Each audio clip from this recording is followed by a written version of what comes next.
What's good, y'all? Welcome back to the Lit Fan. Now today we got How American Schools Create Violence and Stupidity by Humanity. Not sure if I said that name right. Sorry if I did. But without further ado, make sure to grab your popcorn. Let's see. American students are violent. Damn! Yeah, what's going on also here? kind of dumb. Only 37%. Okay, be honest. How many school fights have you witnessed in your school, man? I would say like it was pretty much a lot, bro. But a lot of it was just more back and forth arguing. Not really too much like hella violence. Like those few clips I just saw right there, it was like somebody almost died. School seniors were academically prepared for college, math, and reading courses. Why are so many American adolescents so violent and uneducated? Because our school system is absolute garbage. 44% of American high school students experience school-related violence. 22% of students reported being in a physical fight. In the US, school fights happen all the time, and for petty reasons. Hardly anybody is shocked when a fight breaks out. And this violence is I feel like as kids, there's always petty reasons to fight like that. I feel like that goes by generations, right? Just the normal kid shit, oh, fight over this, fight over that. But I feel like it's kind of escalated nowadays more because of social media, bro. Because everybody's trying to like be cool for the camera and shit. So it makes things even more worse than it really has to be than it was back then, if that makes sense. Only between students. It's not rare to hear about fights between students and teachers as well. Some students have assaulted their teachers, leaving them severely injured. There are two big reasons why fights are so common in America. The first is because school authorities put very little effort into stopping violence. As punishment for school violence, students are usually suspended for a few days or receive a short detention. Some students... You know one thing I hate about suspension is that it's always like, they always have that rule where it's like, no matter if you started or not, like you're getting suspended, bro. Like even if someone literally picks on you, like if someone's bullying you and they hit you and then you hit back to defend yourself, like you literally still get in punishment. Even get away with it scot-free. Students don't fear the repercussions of their violence, so they are much more inclined to fight. And another reason why fights are so common in America is because social media glorifies these fights. That's what I was saying. Students would record and upload these fights onto TikTok and Instagram and get millions of views. This has led to a culture which treats school fights as entertainment and encourages students to fight for praise and attention. The constant... Yeah, that's what I'm saying. Like, it just adds to the fire, bro. Like, social media, it's like everybody wants to be fucking cool, bro. And that's the thing that doesn't make any sense. Even as a kid, it's like, why do you want to look cool for the camera, bro? Nobody cares. Like, you're gonna grow up, look back at this, and it's gonna be stupid. But, you know what I'm saying? You can't really blame it. That's just the culture nowadays with the whole phones and social media, trying to maintain your image to your friend group and shit. If you're, like, still in high school or whatever, like, don't be stupid, bro. Don't do things just for other people's approval. Literally, just be yourself, man. Violence in public schools has left many children to fear going to school. He's terrified to come to school. Every day is the same thing, all day, from morning till the time they get out. Different fights. But school fights aren't the only source of violence. Bullying is also a massive problem in American schools. 22% of middle school and high school students report being bullied at school, and half of all students have experienced school-related cyberbullying. 160,000 American children miss school every day in fear of bullying. A Yale study found that bully victims are between 2 to 9 times more likely to consider unaliving themselves. In America, it's not... Yeah, that's believable, bro, because when you're younger, you're like, your mind's still developing and stuff, so you can't really take in, you know, getting bullied and stuff. Like, some things don't process for some people, you know? Like, for me, I feel like I had a really strong head all my life, and I'm able to, like, take criticism and things that people say to me, but not everybody does, you know what I'm saying? Everybody has a different personality, different characteristic that they have to deal with and face when they're growing up. You might call people soft, but that's just how they are, bro. Like, you can't like judge them for that. You just gotta like be accepting and be understanding. If that was your family member, you would want to understand them, right? Uncommon for a child to unalive themselves because of bullying. This bullying isn't just an issue of students, but schools and faculty are also responsible for this. Students often face very minimal consequences for bullying. The kid throwing punches was suspended for 3 days. 3 days?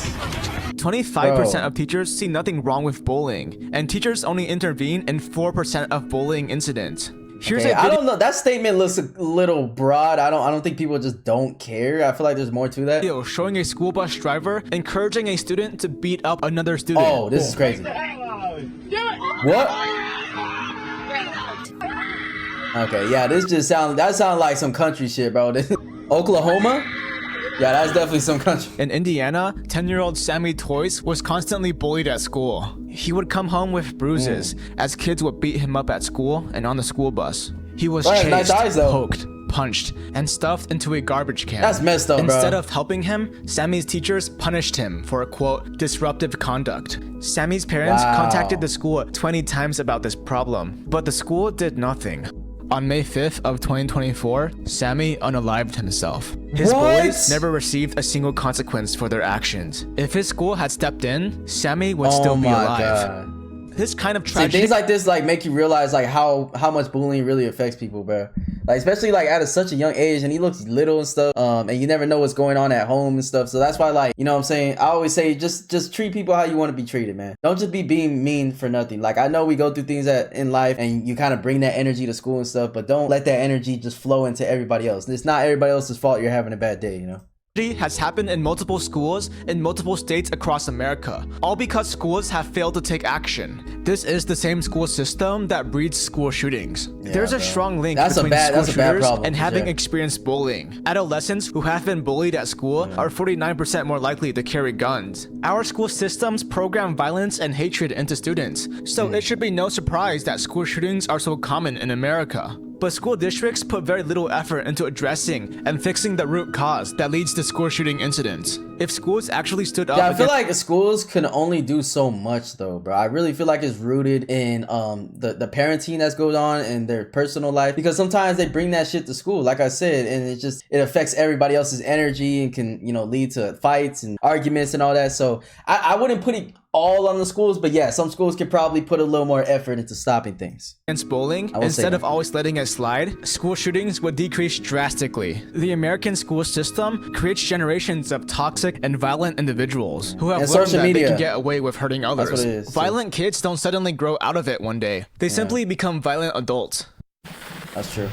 But the only thing worse than a violent generation is a violent and uneducated generation. America spends $857 billion annually on K-12 schools, which is $16,280 per student. That's more money per student than any other country. But America ranks 26th in math and 10th in science. Only 26% of 8th graders are proficient at grade level math. One large reason for this is a shortage of teachers. Now, I want to say one thing though, because in school, remember we used to take those SAT tests and stuff, and I wonder if these are the grades that they're going off of when they, you know, put us in the rankings and stuff. That shit literally has nothing to do with what we be learning in that grade, bro, in the school, bro. Like that shit used to piss me off, dead ass. Every time we have to take that test, we have to like take what 2-3 days out of the week to take this shit, and I don't even know half of it, bro. Like I'm just supposed to guess. Do you want more high quality videos like this one? Then subscribe right now. Hell yeah. Alright, back to the video. American teachers are paid less than the typical working American. Along with this, American teachers work an average of 53 hours a week, 7 hours more than the typical working American. This is because teachers have a lot of duties beyond simply teaching, such as grading, lesson planning, and administrative tasks. And to make matters even worse, that's the thing. It's like even when a teacher stops working, they're not really stopped, bro, because they have to like constantly check their emails, and if like parents want to reach out and stuff, and then just worrying about kids and their assignments, if they're late or if they're absent, you have to like, you know, make sure they're on track so that the parents don't get mad at you that you're not on top of it. I can understand the teacher's job is very, very difficult, man. Students are often disrespectful or sometimes even violent towards their teachers. As a result, the teaching industry has become very undesirable for many people, leading to a shortage of teachers. Between February of 2020 and May of 2022, 300,000 public school teachers quit their jobs. That's roughly 3% of the workforce. Because of this shortage, teachers are now assigned massive class sizes, which makes it harder for each student to receive the specialized help they need. I feel like those are like the worst classes, bro. When it's just crowded in there, like there's no way every single student in there is gonna learn, bro. I feel like the best classes are when there's like what 10-15 students, no more than like 20, and like everybody can really be engaged and really learn. It also means that school districts have lowered standards for hiring teachers in order to make up for the shortage. The number of underqualified teaching hires increased by 69% from 2022 to 2023. Now, American what does that mean? They're just hiring people that are not, you know, don't have degrees and stuff? Schools are full of terrible, incompetent teachers who are hurting the country. I remember back in high school, teachers would assign us massive packets of reading and questions. Oh my gosh, I hated that. They would sit in their stupid chairs and use their computers instead of actually teaching the class. I hate teachers like this. I feel like if you're gonna take a teaching job, like you shouldn't just do it just for the money, bro, because you're literally having a daily effect on children's lives and stuff. So like I feel like there's shortages and we need to hire and stuff. So I get it from the school perspective.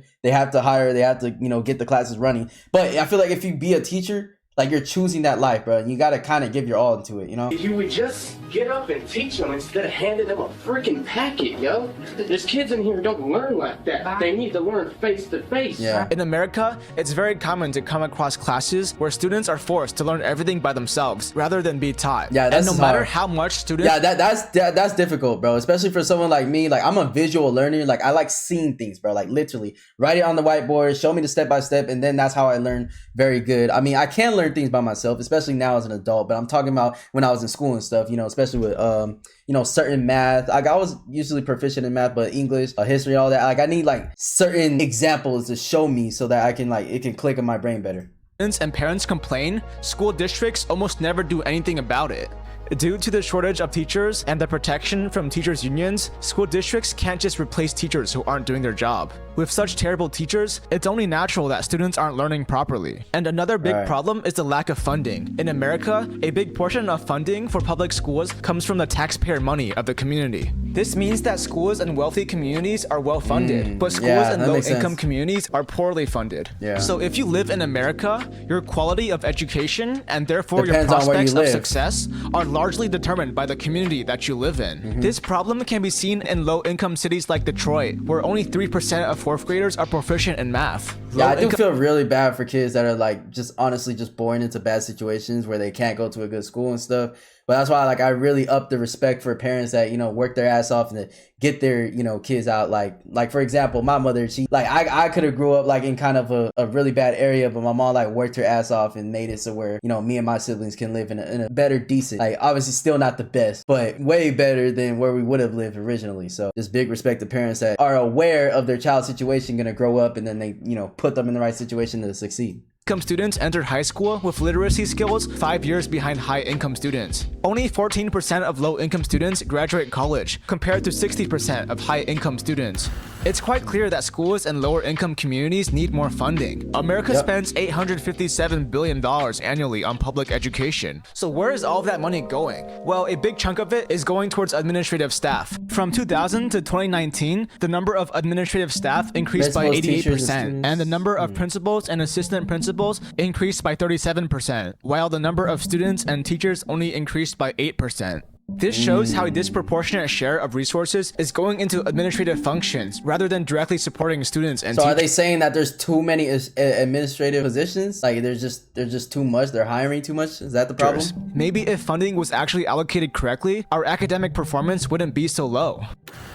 Another large problem is that schools have allowed students to be lazy. In America, teenagers between ages of 15 and 17 spend an average of 1 hour a day on homework. Meanwhile, American teenagers spend an average of 8.5 hours on their phone daily. 1 in 5 teenagers... Yeah, check your screen time right now. Comment it down below. What's your screen time, bro?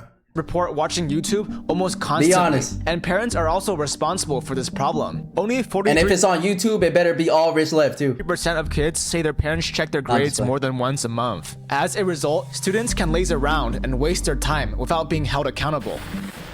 Education in America has been in a steady decline for a while now. The government tried to fix these problems by implementing academic standards called the Common Core, but this actually made things even worse. Common Core sets standards for what students should know at each grade level to ensure that students are learning efficiently. And now this all sounds good on paper, but in reality, Common Core has only hurt the education system of America. Wait, I think this is what I was talking about earlier about the standardized testing. First off, Common Core operates with a one-size-fits-all approach, which assumes every student learns at the same pace. This system takes power away from teachers and schools who understand their students best, and instead it dictates students' learning based off the government's own ideals. And the biggest flaw with Common Core is the confusing math methods it imposes onto children. You have 8 seconds to solve this math problem.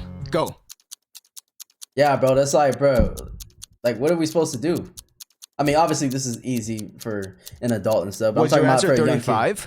Well, you get 0 points. If you didn't use the quantum linear dimensional isolation method to solve the question, then you didn't do it correctly. This is the what? The huh? Yes, that every child in America goes through. You see, Common Core requires students to solve math questions using confusing steps and algorithms. Oh my god, I hate that. If students don't use these methods, they this shit used to piss me off, bro. Like that ass. Like I understand you have to know how to do the steps and stuff, but bro, if it's easier in my head to do a certain step or to skip it, just let me do it, my nigga. Like let me get it right, because I feel like if we do those steps and stuff, it's just gonna confuse me more. Fail the question, even if their answer is correct. As a kid, I had a very hard time understanding Common Core math, which led to me constantly getting low scores on my tests and classes. It was insanely demoralizing and I felt stupid. Well, it turns out I'm actually really good at math. In high school, where Common Core is less present, learning calculus was very easy for me and I scored very highly on my exams. Okay, buddy. Don't flex on us, alright? AP calculus, bro, that shit's hard. I also got a near perfect score on the math segment of my SAT. So how come learning basic algebra was so difficult for me as a kid? Common Core has created a very confusing system of learning, which has led many students to learn less efficiently and hate their classes. Common Core? More like Common L. Common L. You might be wondering, how does terrible education... Yeah, Chad, do you guys remember the Common Core test? I don't really remember, bro. See, I get confused when Common Core and SAT is different. Like, shouldn't affect America. Well, the effects are really bad. Because so many students receive terrible education, America now has the worst educated workforce in the industrialized world. 54% of US adults have a reading proficiency below the 6th grade level, and 21% of US adults are illiterate. And that's all the dumbasses on Twitter and shit, bro. I'm telling you, all uneducated. This is embarrassing, considering we are the wealthiest country in the world.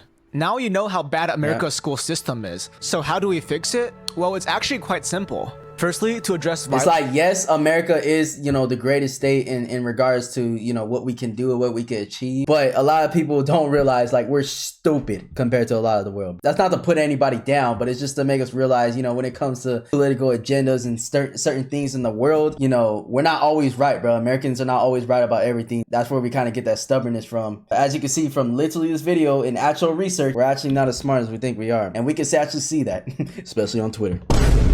Violence and bullying, schools need to hold students more accountable. Currently, students barely receive any punishment for bullying and violence. There should be more severe consequences, such as mandatory community service or being expelled. This seems like a very simple fix, but very little progress has been made. To address the shortage of teachers, America needs to pay teachers more. I mean, we clearly have the money to pay them. Where's that $857 billion going? We also need to remove these teachers who do nothing but hand out packets. The school system is paying them as they contribute to the academic downfall of the country. The problem of literally the worst thing that could happen to you in school is getting a bad teacher, bro. Like, they could literally, first of all, ruin your days. Because you're like, oh, damn, I gotta go to this class today, bro. I hate this. And then on top of that, it's gonna ruin your grades and your academic progress, bro. And it's like, it's not really all your fault, bro. Your teachers really matter. Funded schools is also a pretty simple fix. Public schools need more funding from state and federal governments. Also, Common Core needs to go. There has not been any academic progress attributed to the implementation of Common Core. Common Core is only hurting the academic progress in America.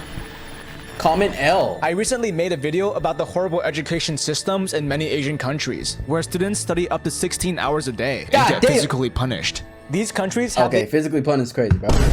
I ain't gonna lie, if I had a kid in school and he was getting physically punished, I'm about to physically blow that motherfucker up. You know what I'm saying? Exact opposite problems that America has. Countries need to find a middle ground between these two extremes and maintain a system which develops hardworking and competent students without sacrificing their mental health for success. The truth is, this goal isn't too far-fetched. Take Finland, for example. Finland ranks number 7 in education, higher than China and the United States. Yet students in Finland receive very minimal homework, and the majority of primary and secondary school students enjoy their education. This shows how it's definitely possible to create a school system. I feel like it's all about the method of teaching that you impose on the kids. Like, I feel like there's always a good and bad way to teach people, bro. And some people, they just take in things easier than others. So like the best teachers can teach multiple different types of personalities. Both effective and enjoyable. If we take the right steps, we might be able to bring our countries closer to this ideal school system.